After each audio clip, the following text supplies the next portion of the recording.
The 8th of November, people looking at the show now, just put in your calendar, 8th of November against France. For me, that's going to be the ultimate test for the Boks. By seeing how France have developed over the last 2-3 years, I just feel they're on the up. They got players who can win a game in any given day. And they certainly, at home, they would want to have revenge as well. We all know about that game, the quarterfinal game 2 years ago. Brett, did you guys not say that leading up to last year's to 2023 World Cup? France is this, France is that. They built a squad, they've done that. No. You didn't say that? No, I didn't say that. At the time, I wasn't convinced that they can beat us. I really believed that the Boks could beat them. With 1 point charged down from... Oh, yeah, well, I wouldn't say no, 1 Brett, point. There's no way you could write that script. No. I didn't say 1 point. But I say that I just felt comfortable in the game. Remember, France had all the opportunities. They couldn't put us away. Yeah. And unfortunately for us, when Eben came back and scored that try, that was the moment for me in that quarterfinal. So France are almost... They are scared of the Boks. They are certainly scared of the Boks. Nah. In my opinion. I think this. So if you look in world rugby at the moment, right, and you think about what is the most exciting sort of league and what is the top league that draws the most numbers, it is the top 14. URC? No, top 14. Because of, I'm talking numbers. Bums on seats or eyes? Bums on seats, eyes, and how many people. In France now, this is the nation that we used to think that it's a footballing nation. Now in France, you can watch rugby from Thursday all the way till Sunday because there's Pro de Tour on TV. The rugby business has grown. Players who are brought into the system are off the French interest. So now if you're a youngster who might have a chance, maybe in 4 years can come and become part of that, it doesn't help that the money is friendly in the pocket. So what's happening now is that people, they've invested in the IP from the Southern Hemisphere. Players that have come in there, dropping and working out with these youngsters. They're 5-time winning in a row of the Under-20 championship. It's a team that's sitting up there and saying, you know what, we've been beating them. I've heard the story before. Yeah, you've heard the story. It sounds like England many years ago. We've won Junior World Cup. We dominate here. We've got all this IP coming from the South everywhere. You look at their league now, it's kind of watered down.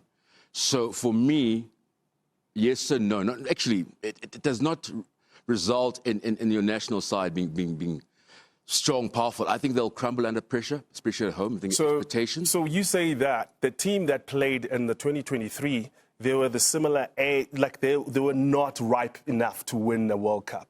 And 2023 became 2027 has become their focus. Those players will have had a few World Cups and become on their backs, and there's a few youngsters that can come in, they can bring in. So they will do the same thing. They're going to New Zealand now to go pose a challenge and to do something that they're going to New Zealand taking 17 uncapped players. So again, it's the North going in and to the South where we're starting. And we used how many players last year? No, we used 50. How many new caps? I can't remember, maybe 10 or so.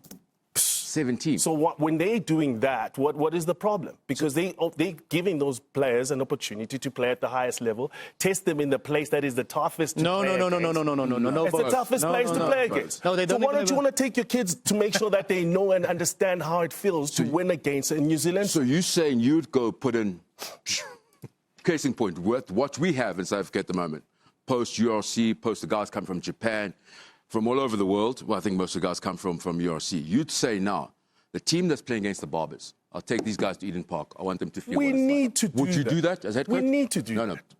Will Gcobani Bobo do that as head coach of the Springboks? And say the guys who are playing against the Barbers. So I'm taking these guys to Eden Park. So those 4 new players, you reckon those guys can't swim? The question is, no, I'm just asking, I'm looking for an opinion. I'm asking, I've got this team selected to represent South Africa. Gcobani Bobo head coach. Would you say I'm taking these guys? So we're looking at player welfare here, right? We're talking top 14, right? We're talking about these players playing as long season that they do play and they get into the end of the season. Why would you? It's like saying to yourself, okay, during the URC, let's take Eben, let's take Sia, let's make them go play against Benetton, let's go make them play away against Connacht, whilst we want to see them at home. It's the national side we're talking about. It's a national side, right? Yeah, so exactly, play your best. So this is what's happening. We're talking player welfare. Once these players cry off, and now we can't see them playing at the world stage because of overplaying them over the years, we lose out as the public. Is the public not losing out now? We can bring a new player to put some fire on the guy who's starting.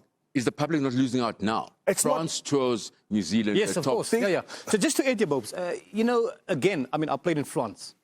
Unfortunately, this is the issue. The presidents in France have a lot of power. Yeah.